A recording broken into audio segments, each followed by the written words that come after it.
Dasal. Anyway, I just wanted to confirm sa mga kabunso na hindi po ako makakapunta po sa this coming December 14. Ano na po yan, sure na po yan. May mga prior commitments tayo. Sa December 14, hindi po tayo makakapunta. At panawagan ulit sa ating mga kabunso dyan na hindi pa po nakapag-register sa darating po na event on December 14, please register na po para maano nila yung mga number of attendees this coming 14. Malapit na guys, kasi November na ngayon, next month na po siya. Isang buwan na lang po.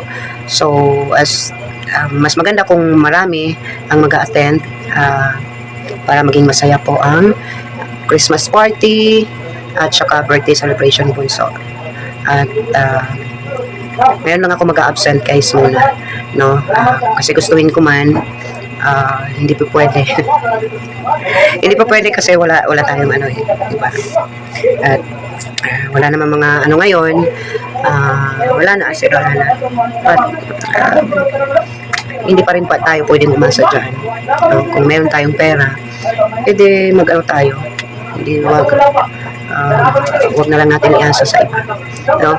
So ayun, mananawagan ako ulit sa ating mga kabunso dyan na may extra na or may pera na, pa-register na mo as soon as possible para ma-feel naman natin yung excitement. At least kahit pa paano, meron na tayong makikita na like confirmation, emails, galing po sa management and team na i-confirm po na isa po kayo sa mga attendees at may panghahawakan kayo, diba? Ibang-iba pa din kaysa sa naghahawak ka lang ng pera na nag-expect ka na pupunta doon tapos wala pa tayong ticket, diba? Iba pa rin yung may ticket kasi nandun yung excitement. Diba? Kung ako sa inyo mga kabunso, mag-register na po kayo. No? Kayo. As early as possible. Naka-violet ako ngayon. Maghapon, naghintay ako kahapon. Kami mag-ano ng biko.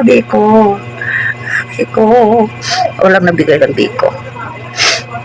At sige lang, siguro maintindihan ng mga mahal natin sa buhay. No? Kasi as in, walang-wala talaga. Okay. Soon, babawi tayo dyan para mabisita natin kahit pa paano. No? Puhon-puhon lang yun. Dili punta magsaan, no? Sa atong mga mahal sa kinabuhi. So, Christmas is approaching. Ilang days na lang bago magpasko. Today is, ano na lang, 50 plus na lang, 53 days more to go before Christmas. Ang bilis, no? Pamasko naman dyan. Bitaw, no? Kasi, guys, kaya ako kinonfirm na hindi pa ako pupunta. Kailangan ko kasing umuwi. Isa sa mga rason talaga, mahalagang na kailangan kong umuwi kapag magkapera ako. Kailangan kong umuwi at bantayan na lang si nanay muna habang naghihintay ako kay Dave.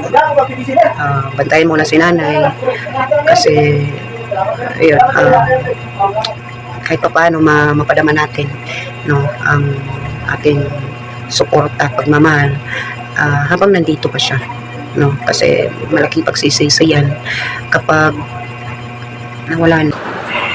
Nga pala guys, nakapag na siya ng okay na na-settle na niya ang kanyang regarding sa pension at sa iba pa niyang mga dapat gawin doon sa Australia. At sa kanyang chat sa akin kanina, maaga he is ready to go.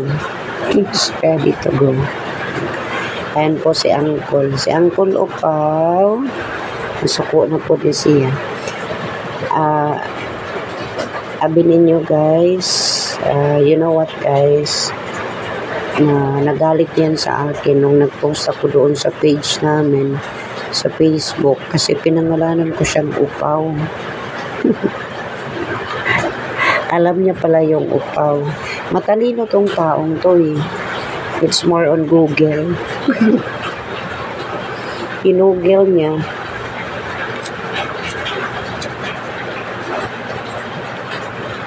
Buti na lang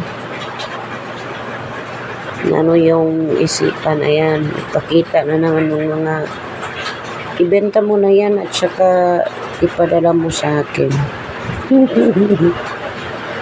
Ayan, we'll arrange guys ang kanyang mga gamit kanyang mga pot, kanyang mga kaldero, magpakalinis yun.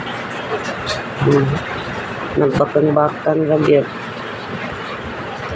Yan po siya, senior citizen na po yan. Ang tumatawa si Uncle.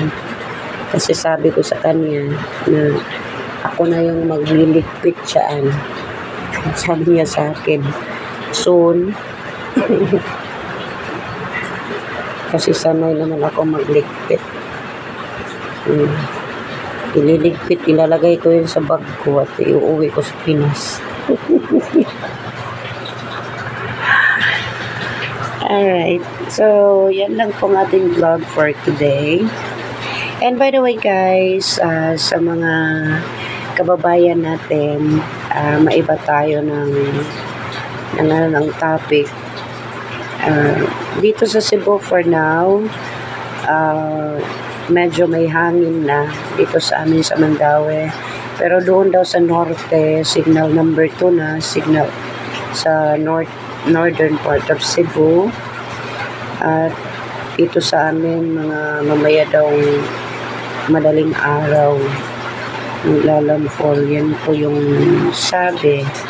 So mag-iingat po tayong lahat kasi ang bagyo na to na si Tino is marami siyang paglalandfallan na area.